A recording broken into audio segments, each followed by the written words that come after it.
Before the gold ever reaches your hands, you must carry yourself as though it is already yours, for life moves in obedience to the picture you hold in your mind and the feeling you carry in your heart. If you see yourself as struggling, as lacking, as always on the outside of wealth, then the world will mirror that back to you over and over.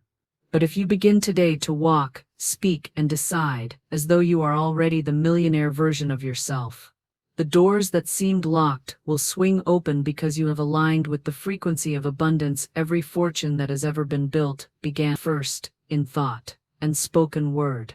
The outer world is but a reflection of the inner one. And if you fill that inner world with wealth, images, and wealth words, the outer must follow. Just as the seed planted in the soil brings forth its likeness, so the seed you plant in your mind will bring forth in your life. To wait for the money before you live. The millionaire life is to wait forever for the law. Is that like attracts like, and you must be the thing before you receive the thing. You cannot dress your thoughts in rags and expect them to bring you the robes of a king. You cannot speak of lack and expect to live in plenty. Every word you speak is a decree, and life takes it as your order. When you say, "I can't afford this," life hears you and agrees. And when you say, "I have all I need and more," life rushes to confirm it. The world responds not to begging, but to knowing. The one who knows they are rich carries themselves with ease, their steps are steady, their gaze is lifted, they expect good at every turn, and because they expect it, they see it, they receive it, they live in it. This is why you must step into the role now before the evidence appears. You must inhabit the mansion in your mind before the key is in your hand. You must feel the leather of the fine chair before you own it. You must see the figures in your account before the bank prints them. For the unseen is the mold into which the seen must pour. To say, "I will feel rich when I have money," is to say, "I will feel warm when I see the fire." But the truth is you must light the fire, first with your thought, with your word, with your faith. The millionaire version of you is already alive within, waiting for you to claim it. And when you do, you will notice small changes first, a new idea, here a chance meeting, there unexpected help, unexpected openings. These are the first signs that the outer world is rearranging itself to match the picture you hold. Do not dismiss them as luck, for there is no such thing. There is only law, and the law is certain. Stand in the role now, act, speak, walk, and decide from the place of the one who already has all they desire, and watch as the world adjusts itself to your new vibration. What you claim within is what you will see without, and the sooner you take the role, the sooner the curtain rises on the life you have imagined for yourself. Wealth does not chase, it is drawn, and it is drawn to the one who is in harmony with it. You cannot run after money as though it is a runaway child, and expect it to willingly come home, for the very act of chasing declares that you do not have it, and life always gives you more of what you claim. If you claim lack, you will find more lack. If you claim abundance, you will find more abundance. The mind is a magnet, and it cannot help but pull toward it that which matches its strongest belief. If you think thoughts of struggle, you are pulling struggle. If you think thoughts of plenty, you are pulling plenty. Many try to gather wealth by force, by endless labor, by worry and fear, and find themselves worn out with nothing to show for it, for they have violated the law. The law is that the outer is always shaped by the inner. The visible is created by the invisible, and until the thought is changed, the result cannot change. This is why the one who knows their wealth in spirit will soon see it in form, for their knowing shapes every word they speak, every choice they make, every step they take to live. In lack in thought, while seeking wealth in form, is like planting thorns and expecting roses. You will only gather what you have sown. When you tell yourself, "Money is hard to get," you are sealing your own door against it. But when you speak that money comes easily, that opportunities find you without strain, that the flow of good is constant, you open the gates for it to rush in. The wealthy in spirit never speak of shortage.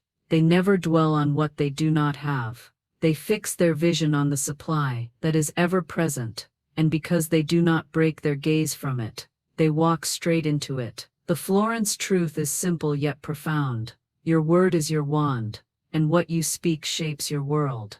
If you speak as though you are poor, you will remain poor. If you speak as though you are rich, you will rise to meet that word, even when the evidence is not yet in sight. You must speak the language of the life you desire. For words are seeds, and seeds do not spring up in the instant. They are planted. They take root unseen before they burst forth into sight. The one who understands this does not become impatient. They trust that the law is working, that every thought of abundance is taking shape, that every word of wealth is carving a path for it to arrive, and they keep themselves in peace. For peace is also wealth, and it is from peace that the finest decisions are made, and the greatest opportunities are recognized. Wealth is not a distant stranger to be hunted down. It is a guest already on its way to your door, drawn by the fragrance of your thoughts and the welcome of your faith. Prepare your inner house for its arrival. Fill your mind with the feeling of it. Fill your words with the certainty of it. Fill your actions with the dignity of one who already has it. And the law must obey, for the law cannot do otherwise. The core truth is that wealth begins where you are, in the secret place of the mind, and when you have made it welcome there, it will surely appear without fail. The wealthy think in a way that the ordinary mind often resists, for they do not allow appearances to dictate their belief. They do not measure their worth by the figures in their account, or the possessions in their home. They measure it by the certainty in their spirit. They know that the invisible is the source, and the visible is only the result, and so they guard the invisible with the same care. A gardener gives to his finest seeds. They will not let fear take root. They will not let doubt take root. They hold to the vision of what they desire with a firmness that no outer circumstance can shake, for they know that to release the vision is to release the very thing they seek. Their thoughts are disciplined. They do not wander into worry. They do not rehearse disaster. They do not live in the shadow of what might go wrong. They walk in the light of what must go right. They see opportunities where others see obstacles. They hear possibility where others hear limitation. When the world says it cannot be done, they quietly say it is already done. They have learned that wealth is not an accident, but a product of consciousness, and so they tend to their consciousness first before tending to the work. In their hands they refuse to speak words of lack, for they know every word is a command to the law. They speak of wealth, of expansion, of growth, of freedom, for they know that what they speak sets the tone of their days. They see themselves as worthy of all good things, not because they have earned it, in the way the world measures earning, but because they understand they are one with the source of all supply. They carry themselves with calm assurance, and they do not scramble or grasp. They move as though time and opportunity are always on their side, because to them they make decisions from a place of faith, not fear. They will not shrink from investment in themselves, for they know that as they expand in skill and knowledge, in vision, the outer world must expand to match. They do not keep their attention on the cost. They keep it on the return. They do not cling to what they have in fear of losing it. They release with ease, knowing that the vacuum they create will be filled with greater good. They will walk away from what no longer serves them without hesitation, for they know that holding on to the lesser keeps them from the greater. They hold their head high, not in arrogance, but in knowing that they are the embodiment of the abundance they seek. They move with gratitude for what they have, and expectation for what is to come. They are not swayed by the moods of the market, or the opinions of the crowd, for they know that their supply does not come from man, but from the source that never runs dry. They keep their inner vision clean, and their outer actions aligned, for they know the two cannot be separated.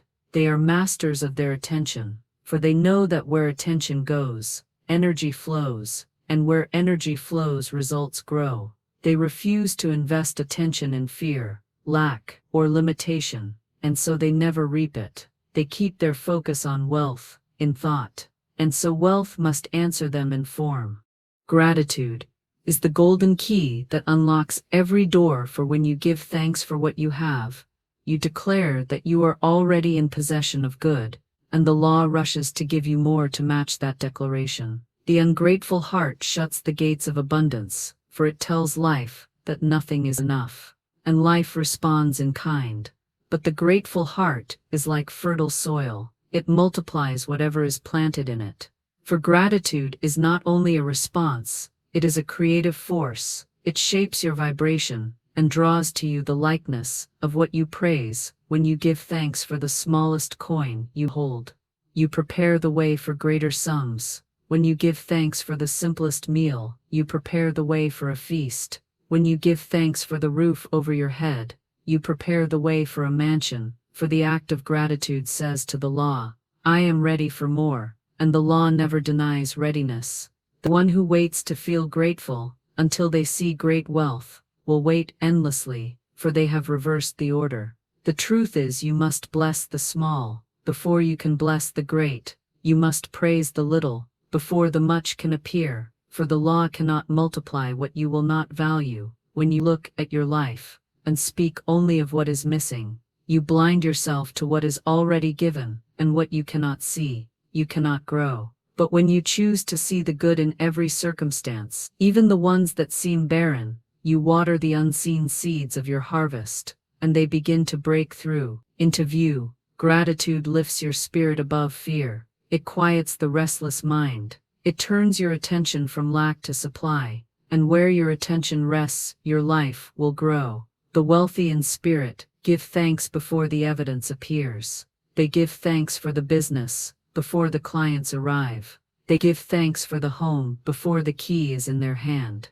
They give thanks for the healing before the body is restored, for they know that gratitude is a claim, and to claim is to receive. Every word of thanks is a signal to the universe that you are ready for more. The one who gives thanks without ceasing lives in a constant state of expectancy, and expectancy is the forerunner of manifestation. When you wake with gratitude, you set the tone for the day. When you walk in gratitude, you attract those who carry the same energy. When you end the day in gratitude, you plant seeds for tomorrow's blessings. Gratitude is not blind to challenges. It simply chooses to look through them to the outcome already secured. It refuses to bow to appearances, and instead bows to the truth that every good and perfect thing is already provided. It is the oil that keeps the machinery of your life running smoothly without friction or delay. It transforms the common into the precious, the ordinary into the extraordinary. It turns every moment into a seed of possibility. For when you live in gratitude, you are continually sending out the signal that says, I am rich, I am supplied, I am cared for, and the law must answer with experiences that match that song. This is why the millionaire version of you must be steeped in gratitude, for without it even great wealth can slip away, but with it even the smallest seed of supply can grow into a mighty fortune. Generosity is the evidence of trust in the source, for the one who gives freely declares that they are not the keeper of their supply, but the channel through which it flows. The one who clutches in fear says by their actions that the flow will run dry, and so they pinch it off themselves. But the one who gives with an open hand and a glad heart sets the law in motion to return to them. Multiplied, for the law of giving and receiving is unbreakable. As you send out, so it returns to you. The sea does not hoard its waters. It gives them to the rivers and the clouds and the earth, and in due time they return to it in greater measure. So it is with your supply. When you release freely, you make room for more to enter. When you cling, you shut the door on your own increase. Giving is not measured by the size of the gift, but by the spirit in which it is given. The smallest coin, given with love and joy, carries more power than the largest sum given in fear or resentment, for it is the vibration of the heart that charges the gift with its multiplying force. The millionaire version of you knows that wealth is a flow, and that to stop the outflow is to stop the inflow. They do not wait until they have excess to give, for they understand that giving is the very means by which excess appears. They give when they have little, and they give when they have much. For they know that the hand that is open to give is also open to receive. The act of giving affirms your wealth to yourself and to the law, tells the universe, I have more than enough, and the universe rushes to make your word good. If you wish to live as the millionaire version of you, you must train yourself to give, not only money, but time, encouragement, praise, kindness, for these are all forms of wealth, and they return to you in kind.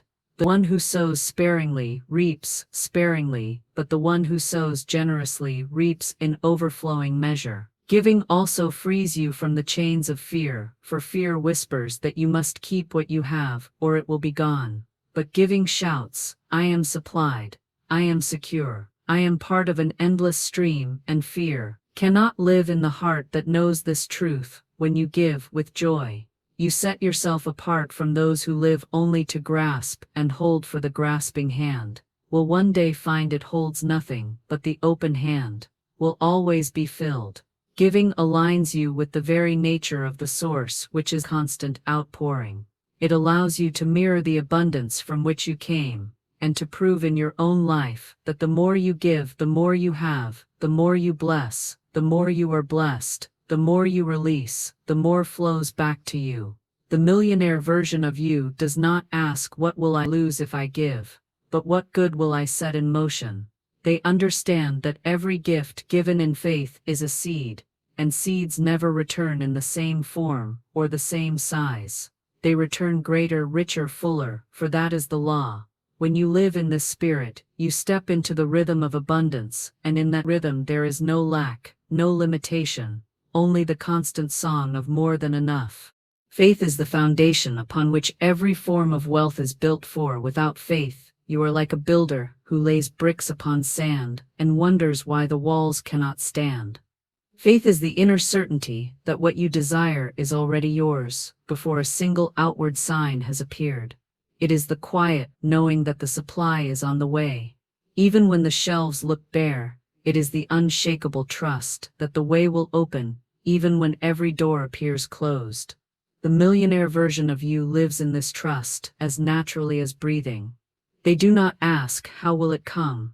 For they know the how is not their work. They do not question the timing, for they know that the right moment is already chosen. They keep their attention on the outcome desired, and not on the absence of it. They understand that doubt is like pulling up the seed to see if it is growing, and faith is like watering it in the certainty that it must grow. They do not need to see to believe. They believe and therefore they see. They walk by the inner vision, and not by appearances. For appearances can shift like shadows, but truth stands unmoved. They know that fear and faith cannot occupy the same space. So they choose faith, again and again, until it becomes their natural state. They speak words that affirm their certainty. They act as if the good they desire is already in their possession. They carry themselves with the calm confidence of one who knows the outcome is secure. Faith makes them resilient to setbacks, for they see every seeming delay as a preparation, every closed door as a redirection, every challenge as a test. They are willing to stand still when stillness is required, and to move swiftly when the way opens, for they trust the inner prompting that says now, and they do not question it. They understand that faith without works is incomplete, so they combine belief with action. They plant the seed and then water. They prepare the storehouse before the harvest comes. They make space for the good before it arrives, for they know that to prepare is to declare that it is on its way.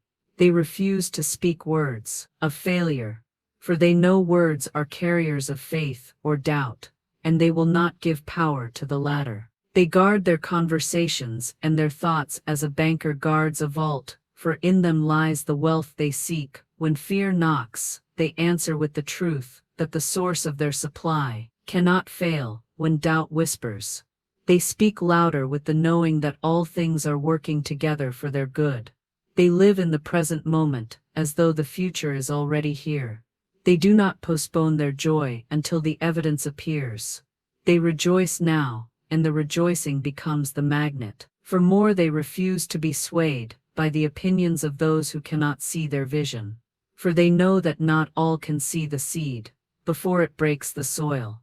Their faith is personal, and it is powerful, for it ties them to the inexhaustible supply. And in that connection, there is no lack, no fear, no limitation. Only the steady unfolding of the good, they claim.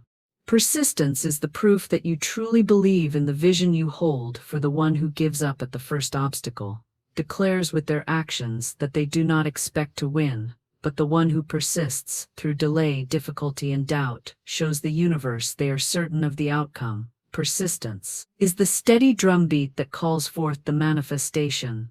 It is the refusal to be turned aside by appearances. It is the inner decision that no matter what the outer world presents, the goal will be reached. The millionaire version of you understands that wealth is not built in a day, nor by a single effort. They know that seeds require tending before the harvest appears. They know that storms may come, winds may blow, and yet the seed is still alive, beneath the soil. They press forward with steady steps, rather than fits and starts. They do not waste energy in stopping and starting over. They keep moving. Even if progress is small, for small progress still moves them toward the vision. They do not allow temporary setbacks to harden their hearts or weaken their resolve. They see each challenge as an opportunity to grow stronger in character and clearer in focus. They understand that persistence is not stubbornness, for stubbornness clings to what no longer serves, but persistence clings only to the truth that good must come. They adjust their methods when needed, but they do not abandon the mission. They are like the river that wears away the rock, not through force, but through constant flow. They are like the sun that rises each morning, without fail, bringing light even on the days when clouds hide its face. Persistence keeps their mind fixed on the prize and prevents them from drifting into discouragement. They know that the moment when quitting looks easiest is often the moment just before the breakthrough. They remind themselves that every master was once a beginner, every fortune was once only an idea, every great success was once surrounded by reasons why it could not be done. They hold their vision in the light of this truth, and they walk forward again and again. Persistence also builds trust with the unseen forces working on their behalf, for when they show they will not abandon their goal, the way opens more quickly. They prove themselves ready to receive, and the law of supply responds by bringing them what they have claimed. They live by the understanding that the universe does not deny, only delays to align the timing and the form for the highest good. They keep their mind and heart in harmony with the desired end. They refuse to speak of quitting, for to speak of it is to plant the seed of it. They fill their speech with words of endurance and triumph. They remind themselves daily of why they began, and what they stand to gain. They draw strength from their vision and from the knowing that they are backed by a power greater than themselves. And this knowing fuels them. When outer strength runs low, they do not measure the journey by how far they have to go, but by how far they have come. Persistence makes them unshakable in the face of opposition, for they have already decided within that they will see the promise fulfilled, and this inner decision is the most powerful force they carry. Gratitude is the golden key that unlocks the storehouses of heaven, for the one who is thankful for the little they have prepares the way for the greater to come, while the one who complains over the lack they see shuts the door on their own supply. Gratitude changes the atmosphere of the mind, turns the focus from what is missing to what is present. It lifts the heart from heaviness into lightness. It declares to the universe, I see the good I already have, and I am ready for more. The millionaire version of you knows that wealth is not only counted in coins, but in moments, in relationships, in health, in opportunities, and in the beauty of the present day. They give thanks for the roof above them, for the food before them, for the breath within them, for the ideas that flow, and for the unseen ways their good is making its way to them.